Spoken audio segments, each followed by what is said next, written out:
बच्चों in many important problems, बच्चों हम लोग जो कई इंपॉर्टेंट प्रॉब्लम सॉल्व करेंगे उसमें एरिया के मैग्नीट्यूड के साथ साथ उसके डायरेक्शन का भी काफी इंपॉर्टेंस रहता है। एग्जाम्पल के लिए एक रिंग कंसिडर करो जिसको हमने कहा हेड करके रखे है in a stream of water and we want to measure the amount of water that flow through the ring. ठीक है बेटा, ये रिप्रेजेंट करता है हमारा stream of water, stream of water, और ये रिप्रेजेंट करता है हमारी रिंग को। बेटा रिंग से कितना वाटर फ्लो होगा ये रिंग की एरिया पे तो डिपेंड करता, साथ ही साथ में इस बात पे भी डिपेंड करता कि रिंग को हमने कैसा हेल्ड करके रखे हुए। अगर हम लोग रिंग को इस पोजीशन में हेल्ड करके रखते हैं, अगर हम रिंग को इस पोजीशन में हेल्ड करके रखते हैं तो हम देखते हैं कि रिंग से मैक्सिमम अमाउंट ऑफ वाटर क्या होता, पास होता। और जब हम रिंग को इस पोजीशन में रखते हैं तो हम लोग देखते हैं कि रिंग से मिनिमम अमाउंट ऑफ वाटर क्या होता, पास होता। यानी व्हेन रिंग इज परपेंडिकुलर, बच्चों पर जो मैथ्स पढ़ते हैं उनको तो पता है कि परपेंडिकुलर और नॉर्मल दोनों का मतलब क्या होता है, same. When ring is perpendicular to the stream of water then maximum amount of water flow through it, maximum amount of water flow through it, and when ring is parallel to the stream of water then minimum amount of water flow through it। तो बच्चों ये example से हमको समझ में आया कि ring से जो पानी बहेगा वो रिंग की साइज पे तो डिपेंड करेगा, साथ ही साथ में रिंग के ओरिएंटेशन पे भी डिपेंड करेगा कि उस रिंग को हमने वाटर के अंदर कैसा रखे हुए। इसके लिए एरिया के मैग्नीट्यूड के साथ साथ उसका डायरेक्शन का भी इंपॉर्टेंस होता, और यही वजह है कि हम लोग एरिया को ट्रीट करते हैं as a vector quantity. Area is treated as a vector quantity, और अब हम लोग उसको लिखते हैं area vector equal a n cap. यहाँ पे ए क्या है, magnitude of area, magnitude of area, और एन कैप क्या है, एन कैप है बच्चों परपेंडिकुलर टू दी एरिया। यानी बेटा एरिया का डायरेक्शन क्या लिया जाता, उस एरिया को एक परपेंडिकुलर वेक्टर बना दो और वो ही उसका क्या रहेगा, डायरेक्शन रहेगा। चलो इसको अच्छे समझते हैं। अभी जो हमारे पास तीन तरीके के ऑब्जेक्ट होते हैं, 1D 2D 3D। 1D object के पास तो कोई एरिया नहीं होती, एरिया 2D और 3D ऑब्जेक्ट के पास होती। 2D ऑब्जेक्ट बोले तो जैसा स्क्वायर, स्क्वायर कैसा ऑब्जेक्ट है, 2D है। रेक्टेंगल, डिस्क, ये सब क्या है बच्चों, 2D ऑब्जेक्ट्स है। तो जो एरिया वेक्टर है बच्चों, ये एरिया वेक्टर क्या रहेगा, एरिया वेक्टर इनको परपेंडिकुलर रहेगा इस तरीके से, एरिया वेक्टर परपेंडिकुलर। तो बच्चों एरिया वेक्टर क्या रहेंगे, परपेंडिकुलर, और बस अगर 2D ऑब्जेक्ट है तो उस एरिया को एक परपेंडिकुलर बना दो, वो उस एरिया का क्या बन जाएगा, डायरेक्शन बन जाएगा। यानी कि अब बच्चा ये भी बोल सकता है कि भैया आपने देखो परपेंडिकुलर बनाने का बोले, तो हम परपेंडिकुलर ऊपर क्यों बनाए, हम तो इसको परपेंडिकुलर नीचे की तरफ भी बना सकते हैं, हम इसको परपेंडिकुलर लेफ्ट की तरफ भी बना सकते हैं। इसको हम परपेंडिकुलर, इस देखो ये डिस्क को परपेंडिकुलर कहाँ बनेगा, अंदर की तरफ। जो हमारी स्क्रीन है उसको क्या रहेगा, परपेंडिकुलर, और कहाँ रहेगा, अंदर की तरफ, और दूसरा परपेंडिकुलर कहाँ पे आएगा, बाहर की तरफ। ठीक है, तो हम लोग बस हमको 2D ऑब्जेक्ट्स के लिए क्या बनाना है, परपेंडिकुलर बनाना है। अब वो परपेंडिकुलर तुम कोई भी साइड में बनाओ, जैसे हमने यहाँ परपेंडिकुलर ऊपर बनाए तुम नीचे ही बना सकते हैं, यहाँ हमने परपेंडिकुलर कहाँ बनाए, राइट में बनाए, तुम लेफ्ट में बना सकते हैं। यहाँ परपेंडिकुलर हमने बाहर की तरफ बनाए थे, स्क्रीन को परपेंडिकुलर और तुम्हारी तरफ आ रहा, तो अब भाई हम लोग स्क्रीन को परपेंडिकुलर और अंदर की तरफ भी बना सकते हैं। 2D ऑब्जेक्ट्स के लिए जो एरिया को परपेंडिकुलर है वही एरिया का डायरेक्शन है। अब बात करते हैं 3D ऑब्जेक्ट्स की। 3D ऑब्जेक्ट के लिए बेटा एरिया वेक्टर कभी भी सरफेस को क्या होना चाहिए, परपेंडिकुलर, और हमेशा क्या होना चाहिए, बाहर की तरफ, हमेशा बाहर की तरफ। अगर मैं इस सरफेस की बात करूं, देखो ये एरिया है, इसकी एरिया वेक्टर कैसे आएंगी, तो इसकी एरिया वेक्टर इस प्लेन को क्या रहेंगी, परपेंडिकुलर, और कहां पे रहेंगी, बाहर की तरफ। इसकी एरिया वेक्टर कैसे आएंगी, तो इसकी एरिया वेक्टर इस एरिया को क्या रहेंगी, परपेंडिकुलर और बाहर की तरफ। हमेशा 3D ऑब्जेक्ट्स के अंदर कहां बनाना है, बाहर की तरफ, ये एरिया वेक्टर है। अगर मैं इस सामने वाले फेस की बात करूं, तो बेटा इसकी जो एरिया वेक्टर है वो स्क्रीन को क्या रहेंगी, परपेंडिकुलर, और कहां पे आएंगी, तुम्हारे तरफ आएंगी, तुम्हारी तरफ आएंगी, ऐसी तुम्हारी तरफ। और अगर मैं पीछे वाले की बात करूं, ये पीछे वाला जो एक फेस रह गया था, ये इसकी जो एरिया वेक्टर है वो क्या रहेंगी, इसको परपेंडिकुलर रहेंगी और तुमसे कहा जाएंगी, दूर जाएंगी, यानी स्क्रीन को परपेंडिकुलर और तुमसे दूर। ठीक है, तो 2D ऑब्जेक्ट के लिए आपको केवल एरिया को परपेंडिकुलर बनाना है, और परपेंडिकुलर आप अगर एक परपेंडिकुलर ऊपर बनता तो आप एक नीचे बना सकते हैं, एक परपेंडिकुलर राइट में बनता तो आप एक परपेंडिकुलर लेफ्ट में बना सकते हैं। अगर कोई प्लेन ऑफ पेपर को परपेंडिकुलर तुम्हारी तरफ आ रहा तो तुम प्लेन ऑफ पेपर को परपेंडिकुलर अंदर की तरफ बना सकते हैं। लेकिन 3D ऑब्जेक्ट में ऐसा नहीं, 3D ऑब्जेक्ट में हमेशा कहाँ बनाना है, बाहर की तरफ। अब देखो, जैसा अगर हमने यहाँ पे एक हेमिस्फीयर लिए,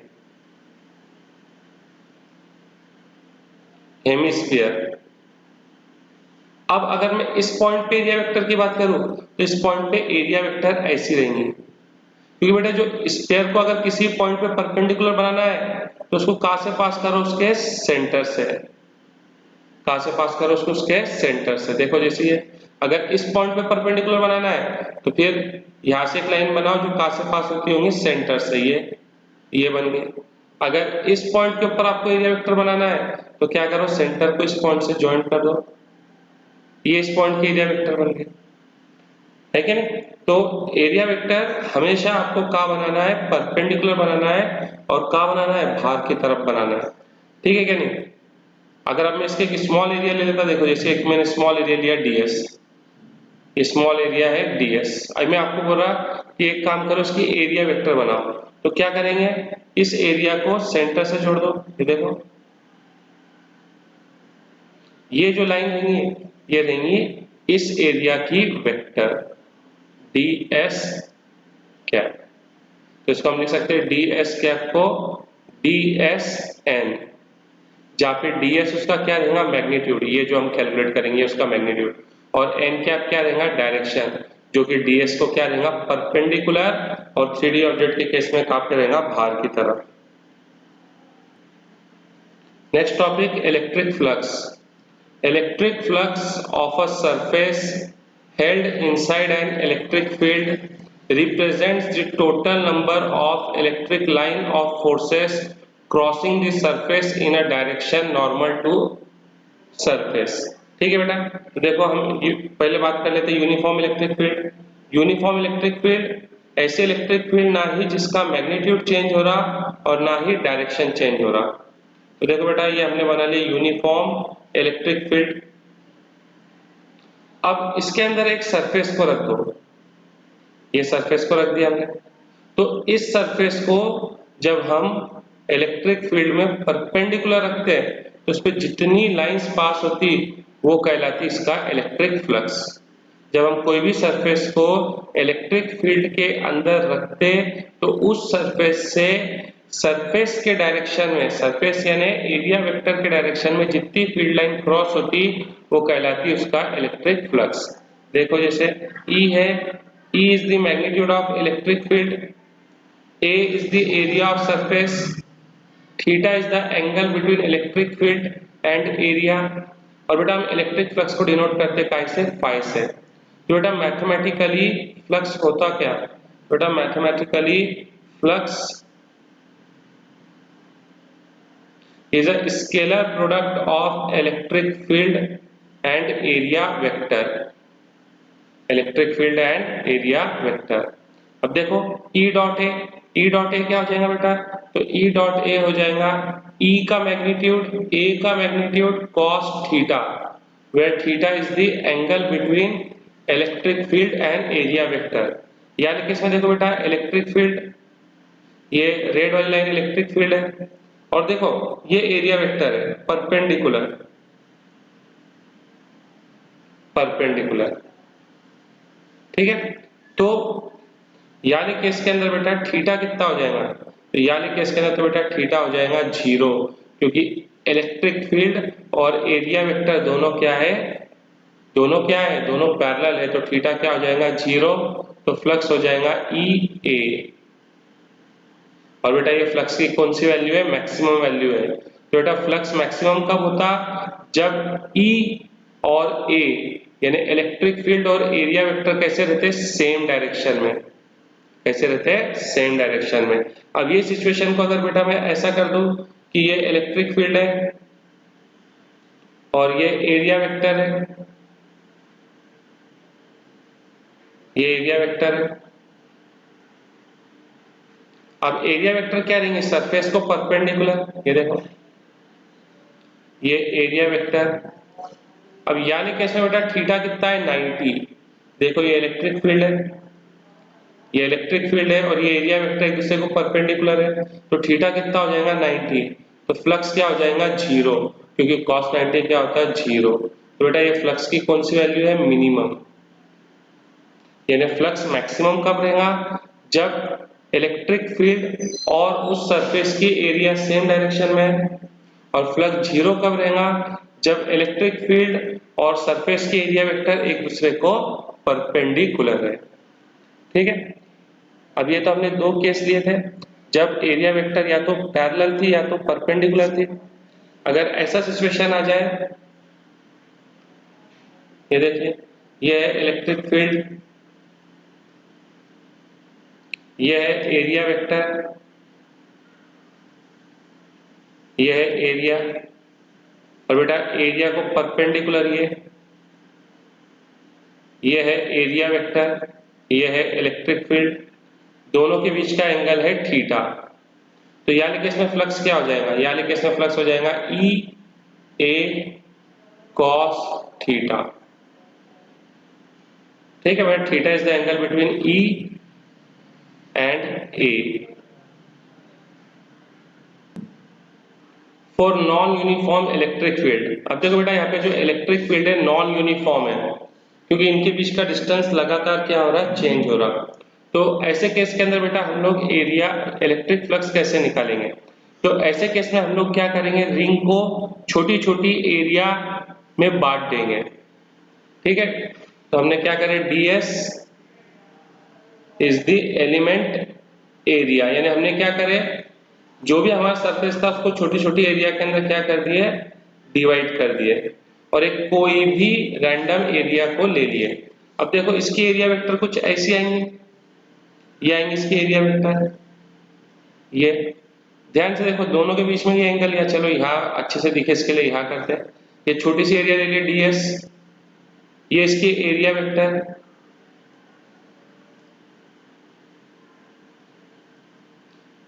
ये इसकी एरिया वेक्टर, दोनों के बीच का देखो एंगल कितना है थीटा। अब हम लोग क्या निकालेंगे, डी फाई क्या हो जाएगा, फ्लक्स ऑफ एलिमेंटल एरिया, जो हमारी छोटी सी एरिया है उसका फ्लक्स डी फाई। अब फ्लक्स हमने पढ़े थे, फ्लक्स क्या होता, फ्लक्स होता E dot area, E dot area, यहाँ पे एरिया कितनी है ds, तो ds, तो डी फाई हो जाएगा हमारा ई डॉट ds, बहुत बढ़िया। अब हमने क्या करे, इस छोटी सी एरिया का फ्लक्स निकाल लिए, लेकिन हमको तो क्या करना है, पूरे सरफेस का फ्लक्स निकालना है। तो हम क्या करेंगे, इस छोटी छोटी एरिया का सबका फ्लक्स निकाल लेंगे, इस छोटी छोटी सारी एरिया का फ्लक्स निकाल लेंगे, ऐसा सारी एरिया का फ्लक्स निकाल लेंगे ऐसा करके, और इन सबको क्या कर देंगे, इंटीग्रेट कर देंगे। तो दोनों साइड को हम लोग क्या कर देंगे, इंटीग्रेट। तो ये हो जाएगा phi equal integration E dot d s, और कई किताब में यहाँ ऐसा बना रहता, इसका मतलब रहता क्लोज्ड इंटीग्रल। क्लोज्ड इंटीग्रल यानी हमको क्या करना है, सारी एरिया को कवर करके इस तरीके का एक क्लोज सरफेस बना देना है, ये कहलाता closed integral of a surface. ठीक, तो इस तरीके से हम लोग नॉन यूनिफॉर्म इलेक्ट्रिक फील्ड का फ्लक्स निकालेंगे। कोई भी एक छोटी सी क्या करेंगे, हमारा जो भी सरफेस है उसको छोटी छोटी एरिया में डिवाइड कर देंगे, कोई भी एक छोटी एरिया का फ्लक्स निकालेंगे और उसको इंटीग्रेट कर देंगे। ऐसा यूनिट ऑफ फ्लक्स, फ्लक्स क्या होता है बेटा, फ्लक्स होता है ई डॉट ए। ई का यूनिट क्या होता है, तो ई बेटा अगर याद करो तो क्या था, force per unit charge. Force का यूनिट क्या था, न्यूटन, और कूलम का यूनिट क्या था, फोर्स का यूनिट था न्यूटन और चार्ज का यूनिट था कूलम, न्यूटन पर कूलम। तो इलेक्ट्रिक फील्ड का यूनिट हो जाता है बेटा न्यूटन पर कूलम, और एरिया का यूनिट हो जाता है मीटर स्क्वायर। बेटा इसका ऐसा यूनिट बनता है न्यूटन मीटर स्क्वायर पर कूलम। अब देखो बेटा फ्लक्स क्या है, स्केलर क्वांटिटी है। फ्लक्स क्या है, स्केलर क्वांटिटी है, लेकिन बेटा इसके पास क्या है, साइन है, वर्क जैसा फंडा है, क्योंकि इसमें क्या यूज होता, कॉस, क्या यूज होता, कॉस यूज होता ना। अब जो कॉस है बेटा, कॉस थीटा, इसके अंदर कॉस थीटा यूज होता। अगर थीटा क्या है, 90 है, तो बेटा कॉस 90 कितना हो जाता है, 0। तो बेटा फ्लक्स भी कितना हो जाता है, 0। लेकिन यही थीटा बेटा अगर 0 से 90 के बीच में है, तो 0 से 90 के बीच में कॉस क्या रहता बेटा, 0 से 90 के बीच में कॉस क्या रहता, पॉजिटिव। तो फ्लक्स भी क्या रहता, पॉजिटिव। और बेटा 90 से 180 के बीच में, 90 से 180 के बीच में कॉस क्या रहता है, नेगेटिव। तो बेटा फ्लक्स भी क्या रहता है, नेगेटिव। यानी अगर जैसा यहाँ पे क्यूब रखा हुआ है, ऐसा क्यूब ऐसा रखा है और ये इलेक्ट्रिक फील्ड है, ऐसी इलेक्ट्रिक फील्ड है, रेड वाली इलेक्ट्रिक फील्ड है। तो देखो अगर मैं इस सरफेस की बात करूं, ये एरिया की बात करूं, तो बेटा देखो इसकी एरिया वेक्टर कहां पे आएंगी, बाहर की तरफ आएंगी, बाहर की तरफ यानी लेफ्ट पे आएंगी। इसकी एरिया वेक्टर कहां पे आएंगी, बाहर आएंगी। ये देखो बेटा इस सरफेस की एरिया वेक्टर और बेटा जो इलेक्ट्रिक फील्ड है, दोनों कैसे है, तो बेटा दोनों अपोजिट डायरेक्शन में है। तो यानी कि इसमें थीटा कितना हो गया, 180। ठीक है, तो बेटा यानी कि इसमें फ्लक्स क्या हो गया, नेगेटिव। और अगर मैं इस एरिया की बात करूं, इस एरिया देखो यानी एरिया की, तो इसकी एरिया वेक्टर कुछ ऐसी आएंगी। अब देखो बेटा इसकी एरिया वेक्टर और जो इलेक्ट्रिक फील्ड है दोनों सेम डायरेक्शन में है, तो थीटा कितना आएगा, 0। तो फ्लक्स क्या आएगा, पॉजिटिव। ठीक है, तो यहाँ पे इलेक्ट्रिक फील्ड कहाँ जा रही है, अंदर की तरफ, तो हम इसको बोलते हैं इनवर्ट फ्लक्स। यहाँ पे इलेक्ट्रिक फील्ड अंदर जा रही तो इनवर्ट फ्लक्स, और यहाँ से इलेक्ट्रिक फील्ड कहाँ आ रही, बाहर आ रही, तो ये कहलाएगा आउटवर्ड फ्लक्स। तो जनरली जो इनवर्ट फ्लक्स है वो क्या रहता है, नेगेटिव, और जो आउटवर्ड फ्लक्स है वो क्या रहता है, पॉजिटिव। ठीक है, क्लियर है बच्चों।